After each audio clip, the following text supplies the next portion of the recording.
안녕하세요.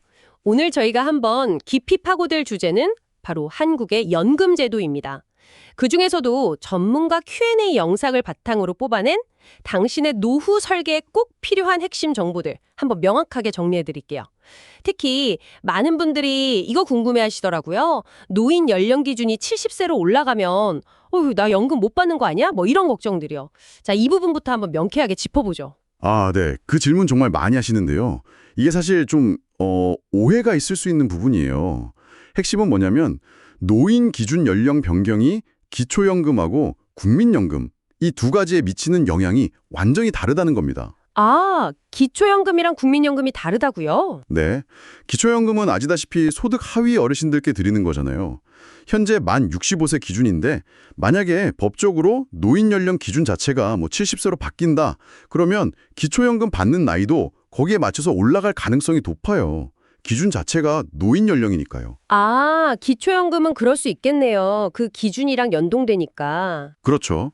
근데 우리가 제일 관심 많은 국민연금 있잖아요. 당신이 직접 납부한 이력으로 받는 거.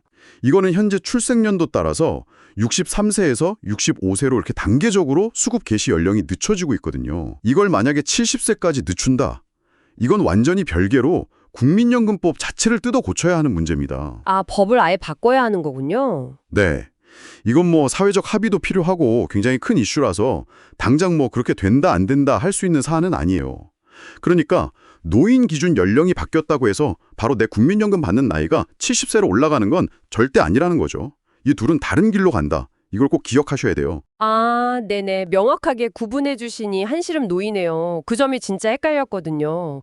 그럼 국민연금 자체에 대해서도 특히 그 연금을 좀 늦춰받는 연기연금이요. 이거는 어떤가요? 네, 연기연금.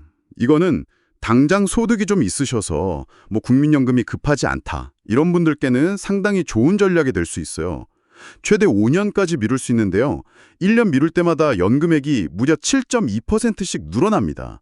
복리가 아니라 단리긴 하지만요. 와, 7.2%요? 매년? 네, 매년 7.2%씩 가산되는 거죠.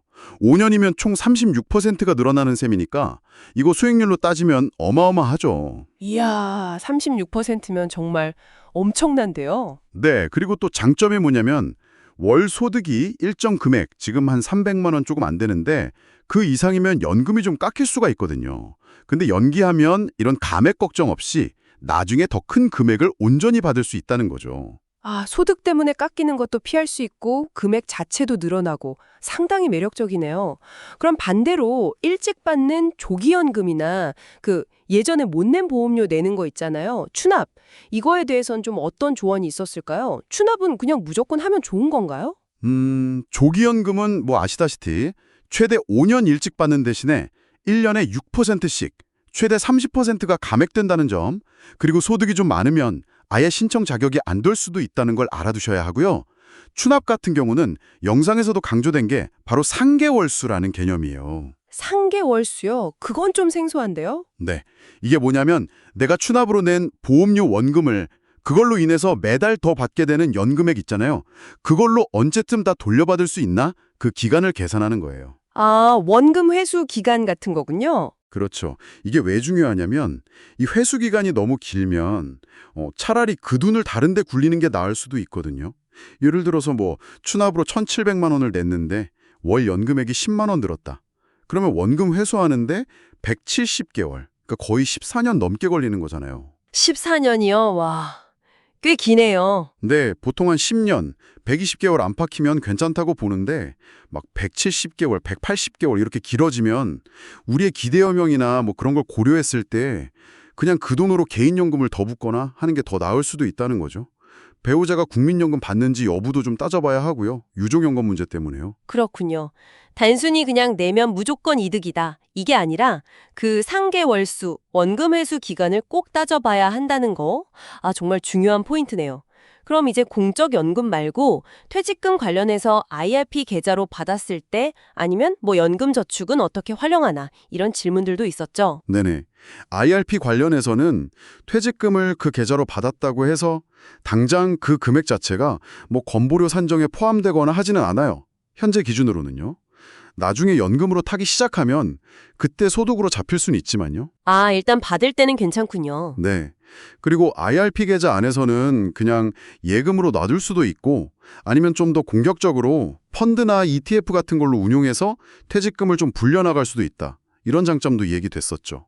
물론 이건 본인 투자 성향에 맞춰서 신중하게 결정해야 하고요. 네. 그럼 연금저축펀드는요? 이것도 많이들 하시잖아요. 연금저축펀드는 아시다시피 세액공제 혜택이 크죠. 근데 연간 납입 한도가 IRP 합쳐서 1,800만 원으로 정해져 있어요. 그래서 목돈을 막 한꺼번에 넣어서 세제 혜택을 왕창 보기는 좀 어렵다는 점. 그리고 제일 중요한 거, 55세 이후에 최소 10년 이상 이렇게 나누어서 연금으로 받아야 3.3%에서 5.5% 하는 그 낮은 세율 혜택을 제대로 볼 수 있다는 거예요. 그냥 확 일시금으로 찾아버리면 세금이 훨씬 커지니까 주의해야 하고요. 아, 그것도 기간 요건이 있군요. 10년 이상 나눠 받아야 한다. 알겠습니다. 결국 들어보니까 기초연금, 국민연금, 그리고 IRP나 연금저축 같은 사적연금까지 각 제도의 특징이랑 활용법, 또 앞으로 어떻게 바뀔 수 있는지 이런 걸 좀 종합적으로 이해하는 게 정말 당신의 든든한 노후 준비의 핵심이 되겠네요. 맞습니다. 오늘 저희가 살펴본 내용들이 어떻게 보면 좀 복잡하게 느껴지실 수도 있어요. 근데 기본적인 원리만 잘 파악하시면 당신에게 맞는 최적의 연금 전략을 충분히 세우실 수 있습니다. 뭐 기초연금은 어떻게 될지, 국민연금은 언제 받는 게 유리할지, 추납은 할지 말지, 또 개인연금은 어떻게 굴릴지 이런 것들을 좀 균형 있게 고려하는 지혜가 필요하다고 봅니다. 네, 오늘 논의를 쭉 들어보시면서 당신께 마지막으로 한번 이런 질문을 던져보고 싶습니다.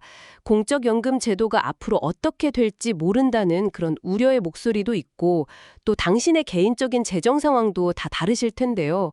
이 상황에서 과연 공적연금에는 어느 정도 기대를 걸고 또 스스로는 얼마만큼의 노후 자금을 더 준비해야 할까? 그 최적의 균형점은 어디일지 한번 깊이 고민해 보시는 시간을 가져보시면 어떨까 싶습니다.